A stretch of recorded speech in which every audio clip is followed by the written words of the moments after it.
Bismillahirrahmanirrahim. Dear students, Assalamu alaikum. I am your science teacher, Miss Saida. Today I explain the chapter Living Thing and the Environment.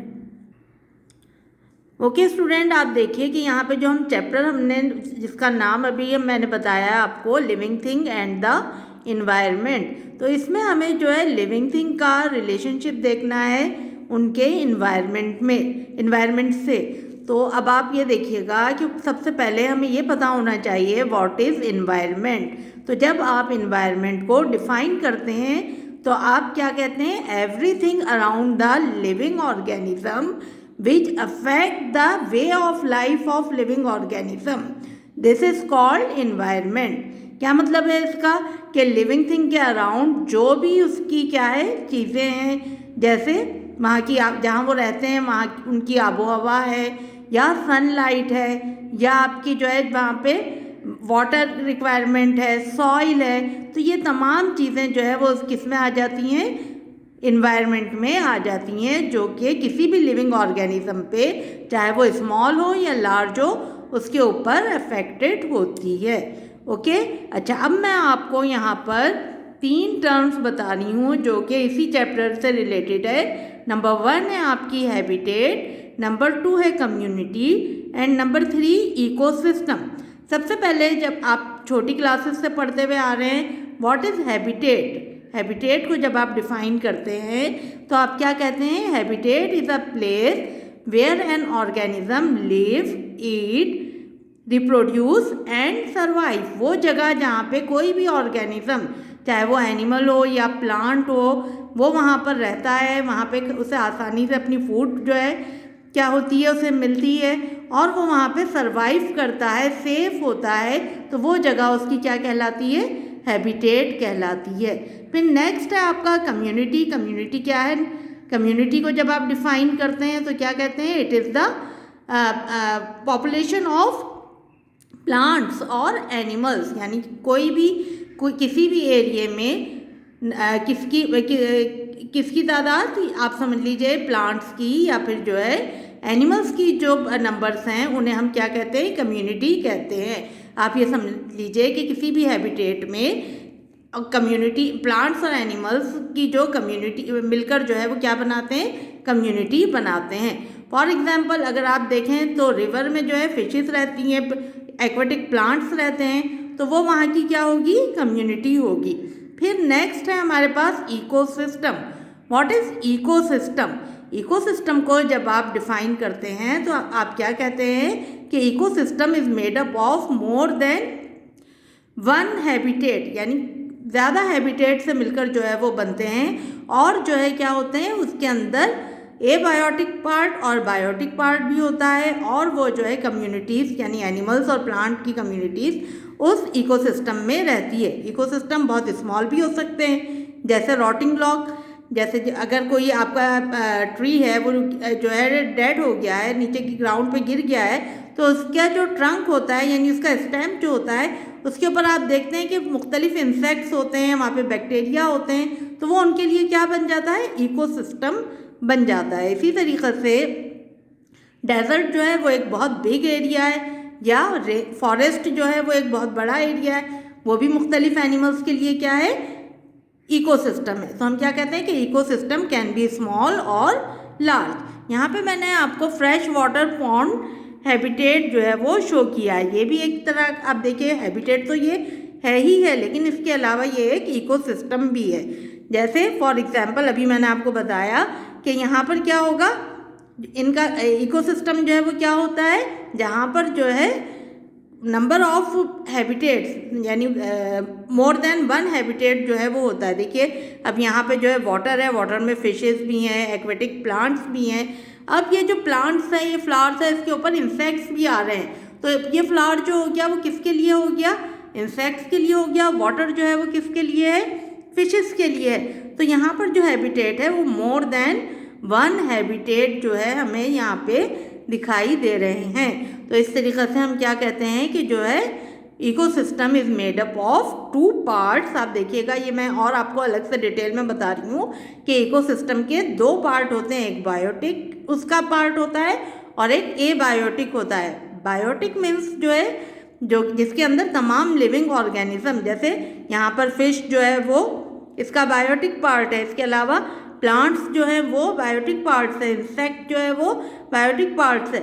लेकिन यहाँ पर जो water है या जो इसकी बेस है, जो कि इसकी सॉइल है, और इसके अलावा जो माउंटेन्स वगैरह आपको नज़र आ रहे हैं, ये इसका क्या है, नॉन लिविंग इन्वायरमेंट है, नॉन लिविंग पार्ट है। यहाँ पे सनलाइट भी आती है, तो वो किस में शामिल है, एबायोटिक इन्वायरमेंट में, या फिजिकल इन्वायरमेंट इसे हम कहते हैं। ठीक है, तो जब आप इकोसिस्टम को डिफाइन करेंगे तो क्या कहेंगे, it is made up of more than one habitat और with associated with different communities, यानी डिफरेंट प्लांट्स और एनिमल्स, राइट। ओके स्टूडेंट, आप लोग छोटी क्लासेस में भी पढ़ते हुए आ रहे हैं कि जो है animals and plants depends on each other.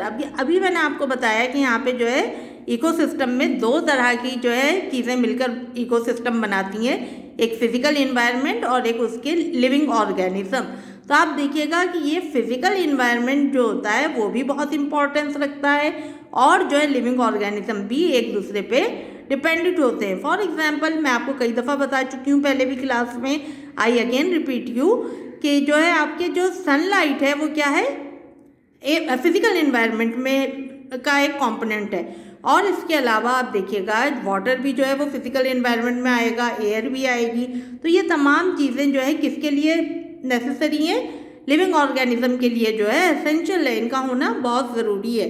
तो आप देखिएगा कि जो है सनलाइट जो होती है उससे प्लांट्स जो होते हैं वो अपनी फूड प्रिपेयर करते हैं, और फिर उन प्लांट्स को जो है हर्बीवोरस एनिमल्स यूज़ करते हैं। हर्बीवोरस के बाद जो है उन्हें कॉर्निवोर्स, और कॉर्निवोर्स के बाद जो है ओमनिवोर्स जो है वो जो है क्या करते हैं, उसको फूड के तौर पर यूज़ करते हैं। अच्छा, अब मैं आपको पहले भी हर्बीवोर्स, कॉर्निवोर्स, ओमनिवोर्स बहुत अच्छी तरीक़े से जो है एक्सप्लेन कर चुकी हूँ, और आप सब लोग इसको बहुत अच्छी तरीक़े से जानते हैं। अच्छा, अब यहाँ पे बताने का मकसद क्या है कि जो है लिविंग थिंग्स जो होती हैं वो नॉन लिविंग थिंग्स पर, यानी फिजिकल इन्वायरमेंट पर डिपेंडेंट होती हैं। जैसे अभी मैंने बताया कि प्लांट जो होते हैं वो सनलाइट से अपनी फूड प्रिपेयर करते हैं, तो वो किस पे डिपेंडेंट हो गए, सनलाइट पे डिपेंडेंट हो गए।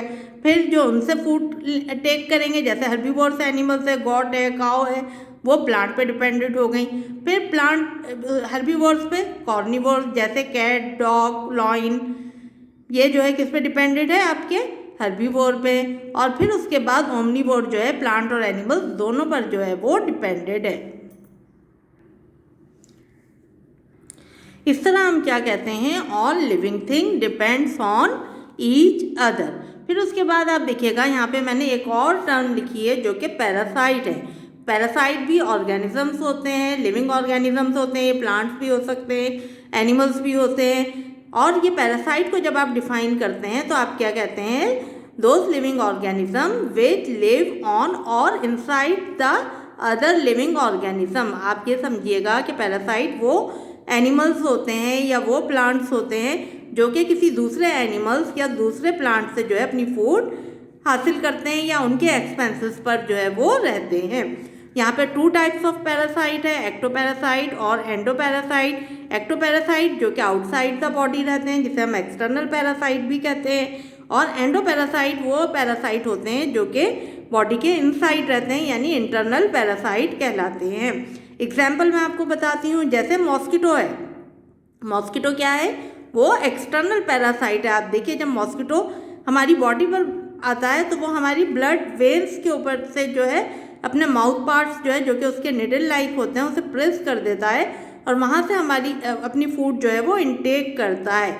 इसी तरीक़े से फ्ली है, लाइस हैं, ये सब जो है क्या है, एक्सटर्नल पैरासाइट है। एंडोपैरासाइट वो पैरासाइट होते हैं जो कि बॉडी के इनसाइड रहते हैं।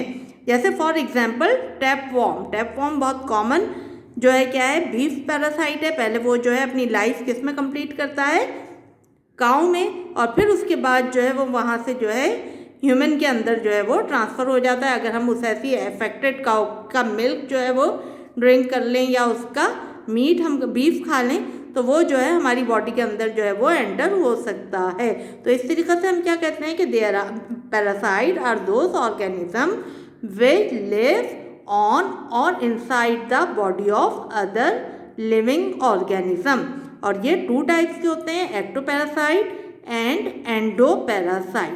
ठीक है, इसके अलावा एक और जो है म्यूचुअलिज्म होती है, जो कि म्यूचुअलिज्म जो है एक ऐसा प्रोसेस होता है जिसमें 2 ऑर्गेनिज्म एक साथ जो है वो रहते हैं और ये दोनों एक दूसरे को जो है क्या करते हैं, फ़ायदा पहुंचाते हैं, दोनों का बेनिफिट होता है एक साथ रहने में। फॉर एग्जांपल आप देखिएगा कि जो लार्ज एनिमल्स होते हैं जैसे आपके जिराफ है या जो है आपके ज़ेब्रा है, इनकी बॉडी के ऊपर टिक्स होती हैं, छोटे छोटे से जो है क्या होते हैं, वॉर्म्स होते हैं, टिक्स उन्हें हम कहते हैं। तो वहाँ पर जो है एक बर्ड होता है जो कि ऑक्स पैकर होता है, वो जो है क्या करता है कि वो टिक्स जो है उसकी फूड होती है। तो वो कहाँ पर रहता है, ज़ेब्रा पे या जिराफ पर जो है बहुत सारे आपको छोटे छोटे से बर्ड्स दिखाई देते हैं। वो बर्ड्स जो है वो वहाँ से अपनी फूड लेते हैं और जो है ज़ेब्रा की टिक्स जो है वो साफ़ हो जाती हैं। ज़ेब्रा को भी जो है क्या होता है, उसका बेनिफिट होता है और वो बर्ड भी जो है अपनी फूड जो है वहाँ से हासिल कर लेते हैं। इसी तरीक़े से काऊ वगैरह जो होती हैं, जो हर्बीवोरस एनिमल्स होते हैं, उनकी फूड जो होती है उसके अंदर सेल्यूलोज होता है। जैसे वो क्या खाते हैं, ग्रासेस वगैरह खाते हैं या आपके प्लांट्स खाते हैं, तो उसके अंदर जो है एक सेल्यूलोज का कॉम्पोनेंट होता है जिसको डाइजेस्ट करना बहुत मुश्किल होता है। तो उनका जो डाइजेस्टिव सिस्टम होता है उसमें जो है कौन रहते हैं, मुख्तलिफ ऐसे बैक्टीरिया होते हैं जो कि उस सेल्यूलोज को क्या करते हैं, डाइजेस्ट करते हैं। तो ये प्रोसेस क्या कहलाता है, ये कौन सी जो है रिलेशनशिप होती है, म्यूचुअलिज्म इसे हम कहते हैं। Okay student, take out your book, this is your science book, open page number 30। Here is the chapter living thing and the environment. यहाँ पे आपका चैप्टर शुरू हुआ है, which I can explain it. It is your assignment number 2। अच्छा, अब आप ये देखिएगा कि इसमें सबसे पहले आपको क्या करना है, चैप्टर नंबर 2 का टाइटल पेज बनाना है, living thing and the environment का, और फिर उसके बाद आपको क्वेश्चन आंसर की हेडिंग डालकर अपना काम जो है वो कंप्लीट करना है। सबसे पहले क्वेश्चन नंबर 1 है आपका, what is the difference between a community, habitat and an ecosystem. इन तीनों को कॉलम बनाकर आप इसी तरीक़े से कॉलम बना के हेडिंग डालकर जो है इसको करेंगे। फिर उसके बाद क्वेश्चन नंबर 2 है, what kind of things make up the physical environment of a living organism. तो अभी मैंने आपको समझाया कि फिजिकल एनवायरनमेंट जो होता है वो एबायोटिक पार्ट ऑफ इकोसिस्टम होता है, और ये जो है सनलाइट, वाटर, एयर और आपके ह्यूमस, सॉइल की जो है अल्कलिनिटी और एसिडिटी वगैरह से मिलकर जो है ये बनता है। ऑक्सीजन लेवल होता है उसमें, तमाम चीज़ों को जो है हम किस में शामिल करते हैं, फिजिकल एनवायरनमेंट, और नॉन लिविंग एनवायरनमेंट में इसको एबायोटिक एनवायरनमेंट भी कहते हैं। फिर उसके बाद last question number 3, when bees and other nectar seeking insect visit flower, how do the insect benefit, how do the flower benefit।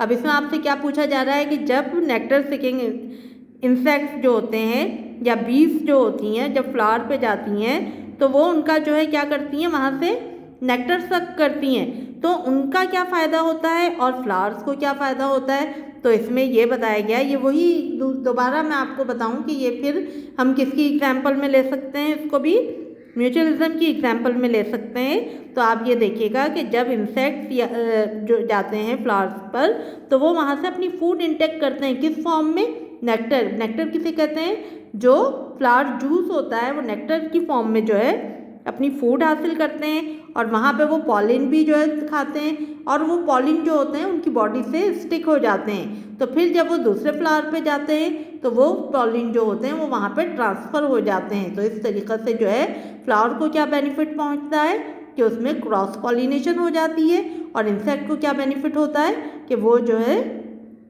अपनी फूड जो है वो उनसे हासिल करते हैं। ठीक है, तो ये आपका जो है असाइनमेंट नंबर 2 मैंने आपको बहुत अच्छी तरीक़े से एक्सप्लेन कर दिया है। सबसे पहले इसका टाइटल पेज बनाइएगा, उसके बाद ये सारे क्वेश्चन जो है वो कॉपी डाउन कर कीजिएगा अच्छी तरीक़े से, नीट एंड क्लीन, और फिर जो है चेक करवा लीजिएगा। ओके, टेक केयर, अल्लाह हाफिज़।